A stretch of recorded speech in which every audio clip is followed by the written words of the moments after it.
Today, we're at a dairy farm just outside Warragul South in Victoria's Gippsland region. The scenery here is stunning, sparking a real sense of well-being and calm. Unfortunately for dairy farmer owner Joe Meggetto, that hasn't always been the case. So can you give me a sense of what a typical day is like for you as a small business owner, as a farm owner? Rise and shine about between 4:15 and 4:30 each morning. Get up out of bed and I head towards the milking shed, which is a few hundred metres down the road. Start milking by 5:15 in the morning and milk them for a few hours, and then during the day it's just day-to-day farm duties, feeding cows, feeding calves, maintaining your property and milking again that afternoon starting at 3 o'clock and finishing about 5:30. So I understand that in recent times things came unstuck a little bit and you had a difficult time. Yeah, I went through a tough time, I should say. I think it stemmed from a lot of loneliness on the farm. You know, we live close to town here and there's a lot of close neighbours, but the isolation of working by yourself all the time and managing your property, and a dairy farmer is just not a person that milks cows. He's a vet, he's a mechanic, he's all these different types of bits and pieces that make up this one big picture of a farm. So, you know, the day-to-day pressures of all those type of things that soon build up on you, and it just sort of slowly grinding away at you and comes to a head. So, Joe, I mean, the experience of mental health issues or depression, it's very different for everyone. Everyone has their own sort of pattern, their own way it unfolds. If you're happy to, it would be, I think, really helpful for people to hear a little bit about what it was like when you're in the thick of it all. It was very dark. Mm-hmm. You know, you have very negative thoughts in your head, which is a dangerous thing. I definitely had those negative thoughts. You always try and find a bright light at the end of the tunnel, but, you know, sometimes the bright light's never there. You know, I thought of taking my own life plenty of times, you know, sometimes I still do today. Probably at the end of the day, there's probably two things that save me, and that's one of them is my kids, and the second one is the person that's going to find me doesn't deserve that. I mean, it sounds like it was a very dark time, and we're so pleased that you went and got some help and that you're open to talk about this issue.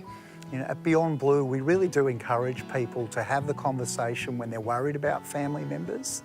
It seems like there's sort of a lot of barriers to putting up your hand or going and getting a bit of help.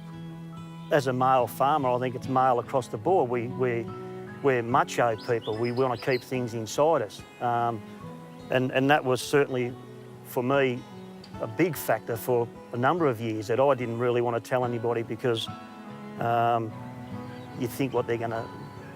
You feel scared or you feel worried what they're going to say. And in the end, I was lucky enough to have a GP as my next door neighbour, which I get on really well.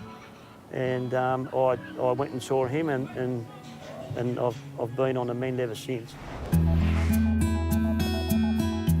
So how common is mental illness in Australia? Mental health issues are actually remarkably common.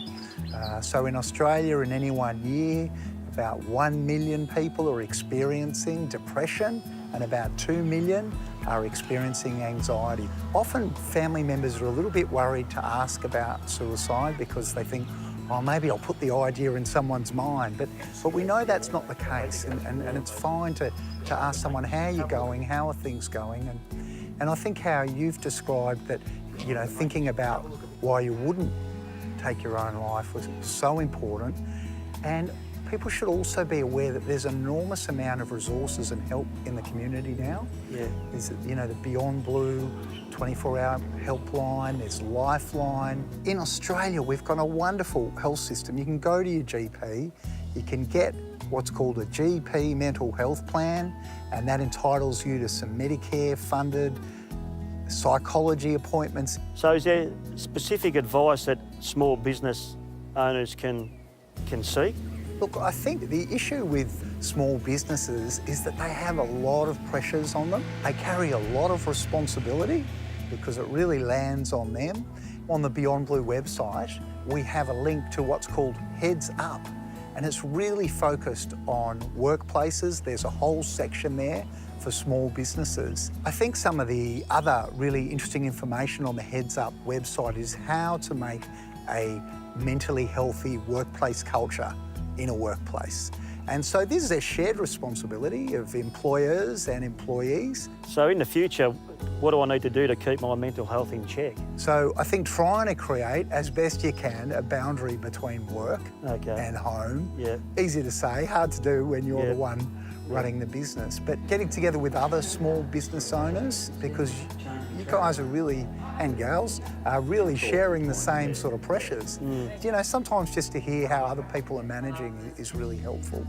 And then, of course, as we've talked, if things are getting a bit more serious, you know, things like you're not sleeping, you can't stop worrying about work, you're obsessing about it the whole time, putting up your hand and maybe having a chat to your GP. When people such as yourselves come out, that's actually worth a lot more than me as a doctor talking about it, because they relate to you, and they go, wow, if he can talk about it, well, maybe I should go and get some help. So, yeah, I strongly believe that. It's just taking that first step, because at the end of the day, people want to listen, people love you, and people care about you. And you need to take that first step. Don't continue to bottle up inside like I did for a number of years. For me, it was just a weight off my shoulders.